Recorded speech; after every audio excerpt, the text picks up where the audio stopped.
I'm Mike Pence.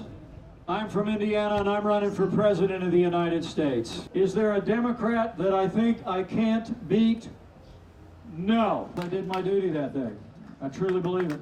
Fair enough. And it's among the reasons I stepped forward today, because I truly do believe it. People deserve to know that on that day, the former president asked me to choose him over my oath to the Constitution. I chose the Constitution, and I always will. President Trump was wrong when he asked me, and then he's told the American people ever since that I had the right to overturn the election. I had no right to overturn the election. Where it all began for me was taking an oath to support and defend the Constitution. And I know by God's grace on January 6th, I kept my oath. People ask me sometimes what I think about maybe debating Donald Trump. I tell people, I've debated Donald Trump 1,000 times, just never with the cameras on. Look, I know the former president, I know everybody on that stage, and I'm looking forward to having a vigorous debate.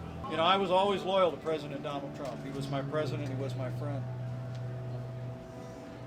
And that loyalty never wavered until the day came that my oath to the Constitution required me to do otherwise.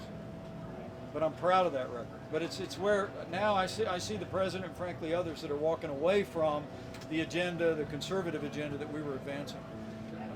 And that's the message I'm going to be delivering. Oh, I think so. I think everybody should be there. The American people deserve to see the leadership the Republican Party is offering.